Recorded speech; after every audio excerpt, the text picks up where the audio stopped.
The election process. There are many terms in the election process to determine what kind of election it is. An open election means you can vote in a primary without declaring which political party you are, while in a closed election you can only vote for the political party that you are registered for. The general election takes place in the fall and is between the Republican and Democrat parties. As you may already know, only one person can represent their political party in the general election. In order to decide who this one person will be, the candidates go through the primary process. Candidates are trying to win the vote for their party. This means that it is Republican versus Republican and Democrat versus Democrat, for example, Obama versus Hillary. In the spring, the candidates compete state by state, trying to win delegates until they have the majority that are needed for their party. Democrats and Republicans have different rules and total number of delegates required to win the primaries. Whoever wins their party's primary election becomes the candidate in the general election. In the case of Obama versus Hillary, Obama won the primary, so he became the Democrat candidate versus McCain, the Republican candidate. The video you're about to see describes the Democrat convention and how a Democrat candidate would have to win in order to go to the general election. A lot of time tonight talking about which candidates are carrying which states.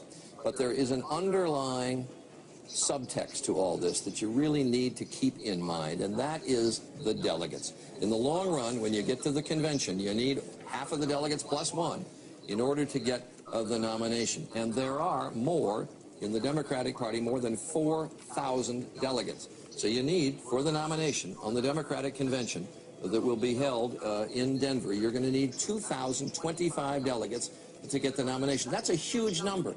And yet it is so close between Barack Obama and Hillary Clinton that each campaign is focusing on individual delegates.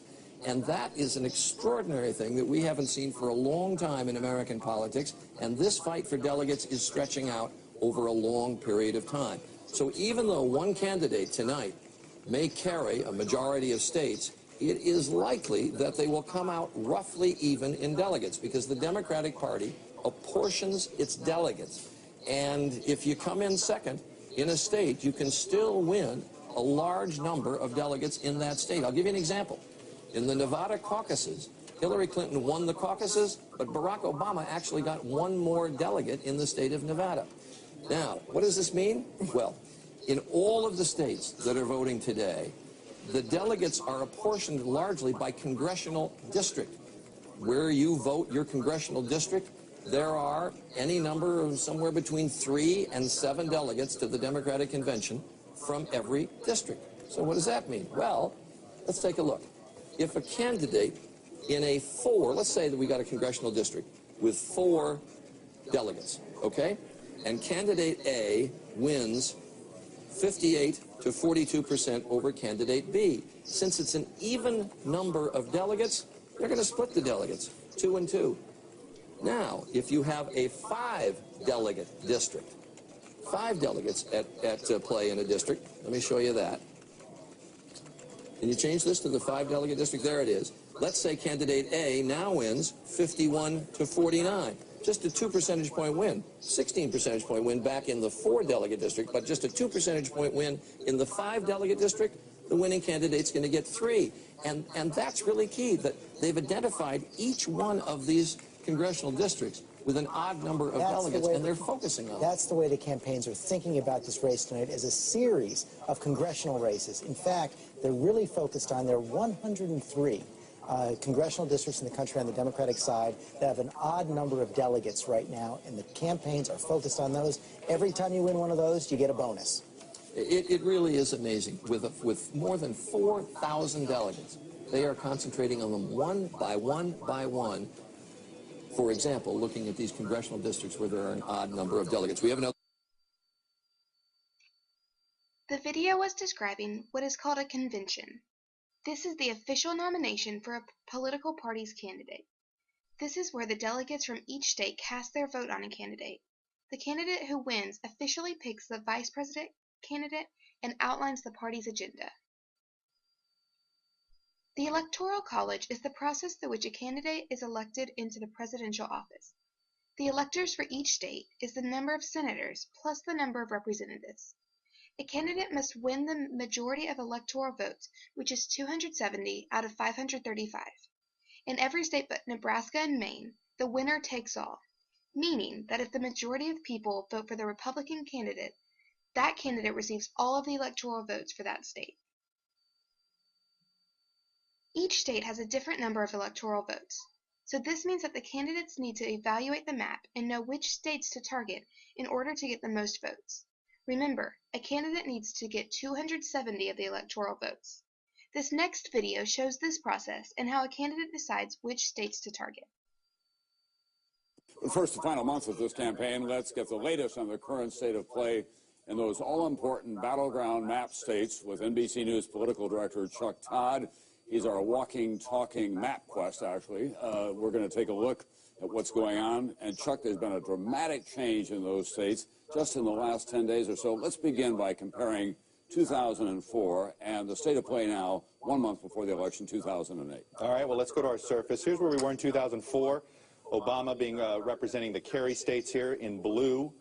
John McCain representing the Bush states in 2004 in red. 286, 252. John Kerry came up 18 electoral votes short, or won Ohio. And here's where we were last week, just to show you where the battleground was. And I want you to keep an eye as I change things to these states up here in the northern tier of the country, the industrial Midwest. And everything has moved, at least with the Kerry states, have moved out of toss-up and into the Obama column. Throw in the fact that he is up in Iowa and up in New Mexico. And right now, if the election were held today, we would say that Obama is up 5 or more points right now in enough states of 264 electoral votes. John McCain under 200, under 175. And as you see here, all of these states are Bush 04 states: Virginia, North Carolina, Florida, Ohio and Indiana, Colorado, and Nevada. So right now, Obama one state away. Even if it's Nevada at 269, it sends it to the House where Democrats have an advantage. Any other state, one state. As it stands today, John McCain would have to run the table. Now, good news for him, they're all states that voted Republican 4 years ago. However, he's behind right now a little bit in Ohio. There's a dispute of who's ahead or who's behind in Florida, but it feels as if Obama's a little bit ahead in Florida. Obama's a little bit ahead in Colorado. And it's a dead-even race in Virginia, dead-even in Nevada, and even Missouri, which we almost put in toss-up this week, is getting very close, where McCain just has a very narrow lead, Tom. Chuck, a very senior Republican was startled the other day when he called me and said, what in the world is going on in Florida? Why are we in trouble there? Well, Florida is all about the economy, and it may explain the Michigan decision. Michigan decision, you know, had McCain had all the money in the world, he would have stayed in the state. He's down maybe 8 to 10 points there. But they had to make a financial decision because Florida, not only is Obama even now, it looks like he's pulled ahead a little bit, and this is all about the economy. It's a 1-2 punch down there. The real estate boom that happened over the last 15 years in Florida, coming home to roost. The credit crisis is hurting. And then here's a state that also depends on tourism. And when people don't have a lot of money in their own pockets, they don't vacation. So here Florida's getting hit twice. Less tourism, bad news on the home front, on the home building front, and all of a sudden that has turned Florida in a very economically sensitive state, perhaps more sensitive than even Michigan, Ohio, the states that we're used to seeing being sensitive to the economy. I would think it would also be very unsettling for Republicans looking in this morning to take a look at Virginia in play and North Carolina in play. Is that organization on the Obama part, or is it the economy? That is all organization. They have changed the electorate. We had a poll earlier this week with our friends at MySpace and the Wall Street Journal where we just looked at new voters. And if 10 to 15% of the electorate is new voters nationwide, it could be up to 20% in places like Virginia and North Carolina, where Obama has registered hundreds of thousands of voters. And remember the thing about both of these states, Tom, they were both very important primary states. And so Obama got a huge head start here, registering voters because he was trying to stop Hillary Clinton in the primaries. Well, all of that effort that took place then has now catapulted these two states from lean Republican states into, frankly, pure toss-up states because they've changed the electorate, really the way they changed the electorate in places like Iowa and Wisconsin during the primaries. All right, let's go to another section that you have there and see if we can move a couple of those states around for just a moment. Say New Hampshire, for example. What's going to happen in Indiana, which surprisingly may be in play at this point? Well, let's look at this. So right now, Wisconsin and New Hampshire, two of the blue states that McCain was going after, double-digit leads probably right now. Now, they're very volatile states. Both states have a lot of independent voters who will move around, but right now they've been moving heavily in Obama. Obviously, we know the Michigan decision. That leaves Pennsylvania, where Obama has the smallest lead of any of the Kerry states, and this could be why we're going to see a lot of the William Ayre stuff and the culture character stuff, because all the blue states left, this is the one that the McCain folks feel could be the most sensitive to it, where they could keep things close. But for now, you put it there, and like I said, we're 264, so he just needs one state. It could be Colorado, and he's at 273. It could be at Virginia, what we just talked about, at 277. Florida puts it away at 291. And then this is the real fear, and we've seen some coverage of this over the last week. If this is where things are going and we are at a tipping point and all of these tip in one direction, well, look at the ceiling that Obama has right now. If he ended up sweeping all of these states and they all go in his column, all of a sudden you're looking at 364 electoral votes. Now, this is the high water mark, and as you pointed out earlier, Tom, this is where things would be if it were today. And 30 days, we've got a long way to go. But that's the danger the McCain folks have. They now have to hold everything in order to keep this thing competitive in the toss-up column before they even think about starting to steal some Obama states back. These next few maps show how previous elections have been won. This first map shows the 2000 election between Bush and Gore.